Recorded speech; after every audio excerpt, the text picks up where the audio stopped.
Hey everyone, it's Joe Beethoven, and if you've watched my channel before, then you know I kinda identify myself as a bit of a wuss when it comes to scary things. The original Alan Wake scared me quite a bit when I first played it, for Pete's sake.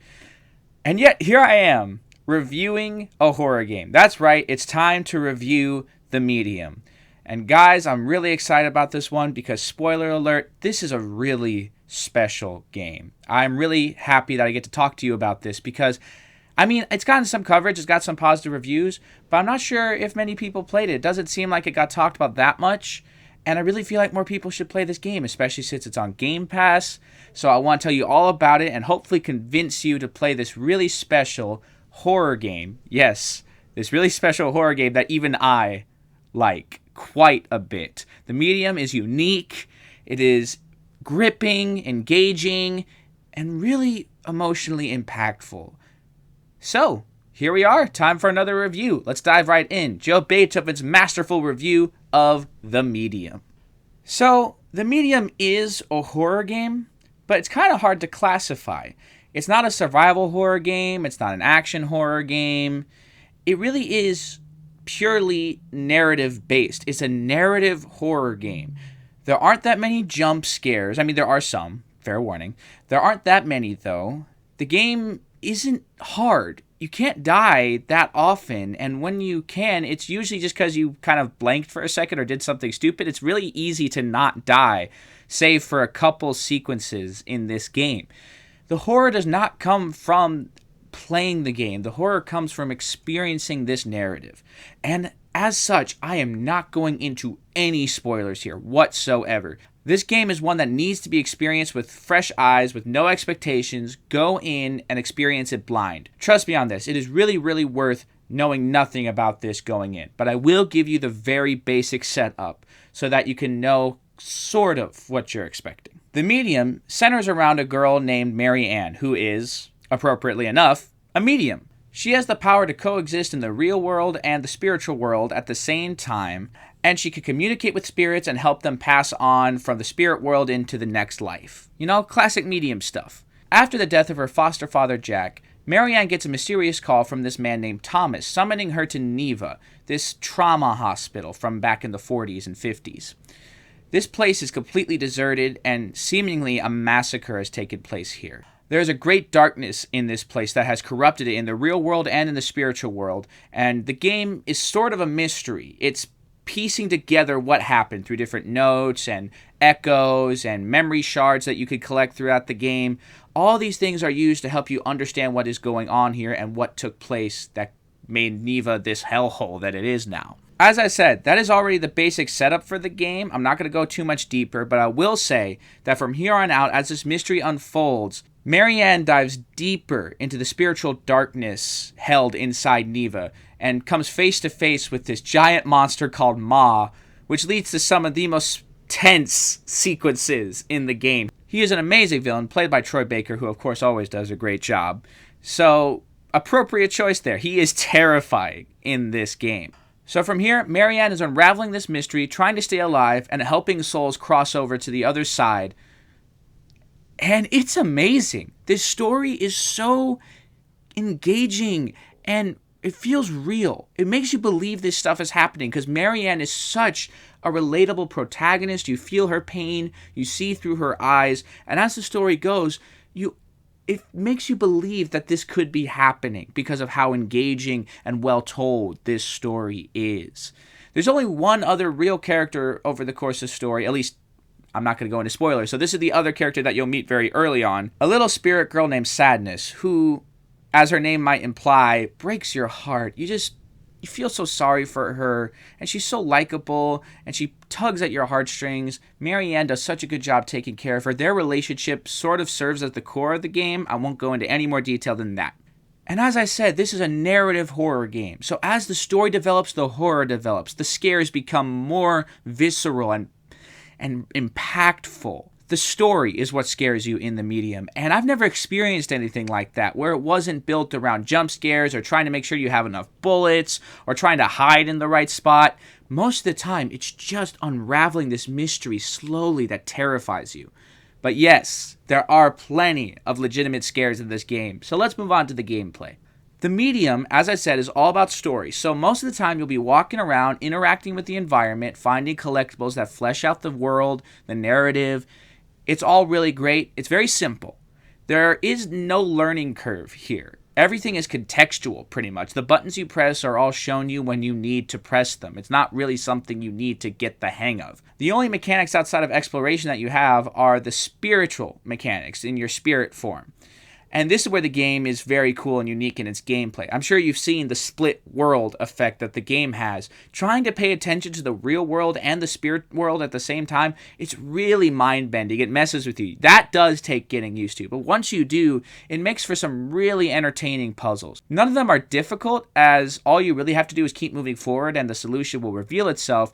But once it does reveal itself, it is really fun because you're switching back and forth, you're having out-of-body experiences, you're going through mirrors to enter the spirit world, you're finding different collectibles to help you figure out the solutions. It's a lot of fun. It's simple, though. It's not meant to challenge you. You're meant to move through the narrative very smoothly, so the puzzles are very simple. The only semi-challenging aspects of the gameplay are the stealth sequences with Ma, and these sequences are straight up scary. These are intense, guys. There are no consequences for dying. You don't lose anything. You don't go back too far. But it is so tense. And the atmosphere is so palpable as you're trying to get by him. And he can turn invisible for Pete's sake. That's when you have to use your ability Insight to kind of see where he is.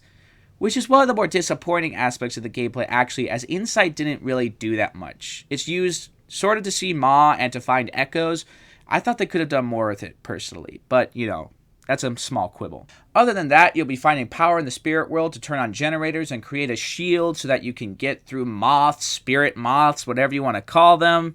You'll be solving puzzles to help send spirits to the other side, exploring the darkness, the deep darkness of this world. The gameplay serves as a tool for the story, really. So as a result, the gameplay is not the most engaging, as it is very, very simple, as I said. However, this mostly works to the game's advantage, as it doesn't distract from the narrative at all. It's all in service of the horror narrative. So I didn't mind it. But I will tell you that the gameplay might make you feel like you're sleepwalking through it at points, as the puzzles are very simple, and most of the time you are just walking. So focus on the story. That will be enough for you. If you're anything like me, that will be enough for you to still really enjoy the gameplay aspects of it, because they do reveal more of the story. So it still works for me. If I may take a moment here to talk about the content of the medium. Now, this isn't like a traditional parent's guide, as there's nothing explicit in the game. There is cussing, there's violence, but what I want to talk about is that this game is very dark and very upsetting. The developers actually provided a trigger warning at the opening of the game, saying that the game would touch on really sensitive topics and warns you that you might be triggered by these things. At first I was kind of annoyed by that, because I'm like, that could happen to anybody. But this warning is really appropriate, because this game touches on things that might hit really close to home for some people, and they are very dark. It's handled well. Nothing is gratuitous, nothing is explicit, but when it touches on these things, it's not subtle about them. It makes sure you understand how evil this is. And some people might not like that. I understand.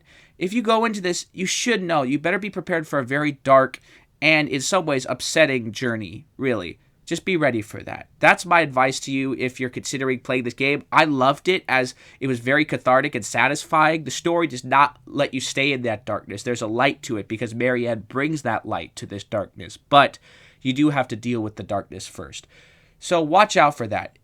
It is up to you, obviously, if you want to experience something like this. I recommend it to anyone who is okay with experiencing this kind of level of darkness, because the narrative is worth it. It is uplifting. It is powerful. And I would still go for it. So what's the verdict?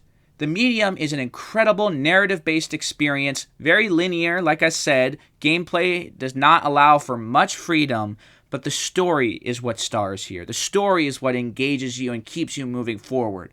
So, even though the gameplay is simpler than a lot of other games out there, even in the horror genre, the story is powerful enough for this to get a 9 from me.